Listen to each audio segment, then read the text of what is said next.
We're at team number four. We will be talking about Javier Duarte, the former governor of Veracruz, Mexico, for embezzlement of public funds, patronage networks, and impunity from 2010 to 2016. The team is consisted by Paloma, Mauricio Maria, and me, Luis Tames.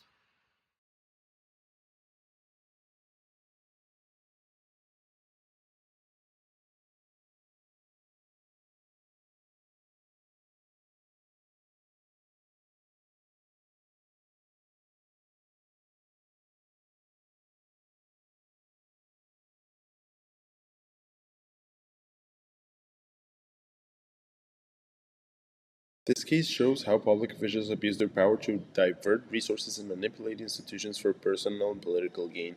Through shell companies and false contracts, they simulated procurement and laundered public money, depriving citizens of essential services and weakening democratic accountability. Duarte was extradited in 2017 and convicted in 2018 for money laundering and criminal association, confirming the scale of weak oversight and capturing institutions that led Duarte to divert billions through shell companies, turning Veracruz into a kleptocracy. Priest patronage networks normalize corruption through social learning theory, while opaque contracting and low transparency encourage embezzlement under rational choice incentives. Violence against journalists weakens social control, and a culture of impunity supported by a weak judiciary, creating the perfect conditions described by opportunities for over 80 years, creating a culture of loyalty where opposition watchdogs had little room to challenge corruption. Journalists who tried to expose abuse were threatened or attacked, limiting transparency. The principal agent problem was evident as institutions failed to stop officials from acting for personal gain. Although Mexico approved the national anti-corruption system in 2016, it hadn't been implemented in the state of Veracruz during Duarte's administration. Let's talk about the consequences. The corruption created a pervasive culture of impunity and massive erosion of public trust. This is a grievous violation of our democratic foundation and explicitly undermines the Sustainable Development Goal 16, peace, justice, and strong institutions. While the theft of billions of pesos stunt economic growth, but also push more citizens into poverty, so this is a violation to the SGD 1, no poverty. The human tragedy right here is this crime has lethal consequences striking at the heart of the SGD 3, good health and well-being. The systematic diversion of health funds led to a widely reported cases where pediatric cancer patients suffer preventable deaths due to the use of the fake chemotherapy drugs. We must never forget this human tool.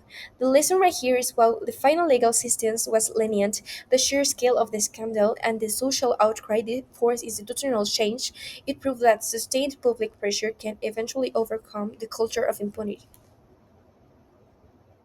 I am Paloma, and let's talk about the actors involved. Javier Durante Ochoa, the main figure accused. He governed Veracruz in 2010 to 2016 in the Institutional Revolutionary Party. Durante allegedly led a large corruption network that diverted billions of pesos in public funds through shell companies, personal accounts, and political operators. Karime Macias Tubilla, wife of Javier Durante, accused by the Attorney General's Office of managing shell companies and assets acquired with the emblazed state funds, particularly from the Veracruz DIF. She is residing in the United Kingdom, but Mexico has requested her extradition for charges of fraud and misuse of public funds. Another actor involved is the Veracruz state government 2010 to 2016. An example is Arturo Bermúdez Urita, former public security secretary, investigated for forced disappearance and Another illicit actors involved is enrichment. the The Federal Attorney General's Office. This actor coordinated the extradition of Durante from Guatemala in 2017 and managed the recovery of some properties and funds obtained illegally. Another actor is the shell companies. More than 400 fake or fraud companies were used to simulate public contracts and launder state money. Many had fake address or were registered under straw men connected to Durante's political circle. The citizens and civil society, journalists, activists, and victims organizations exposed and denounced the corruption and human rights violations. An example is that human rights groups document over 3,000 disappearances in Veracruz Mexican under Queen cell Durante's system. rule. The actor most important. In 2018, Durante was sentenced to 9 years in prison for money laundering and criminal association.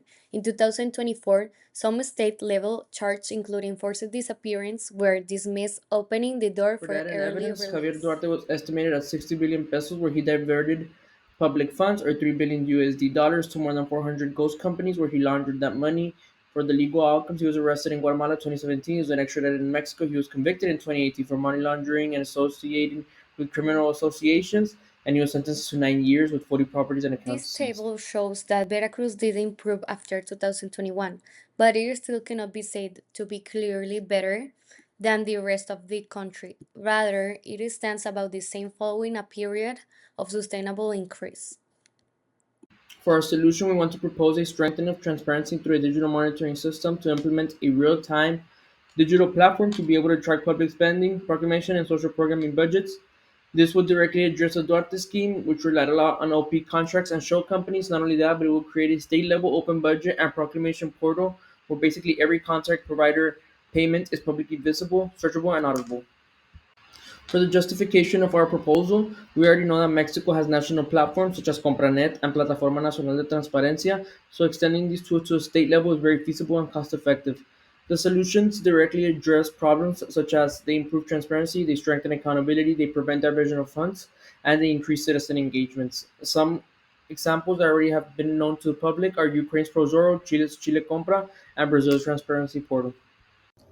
The key message of this presentation is really to know about this case that is really important because it has a lot of consequences, not only the economic part, but also social part when essential services like health and education were um, were affected by this money that were missing. So we really care about this, and we saw that we can make a change, but a digital transparency and accountability in order to create a better government without corruption.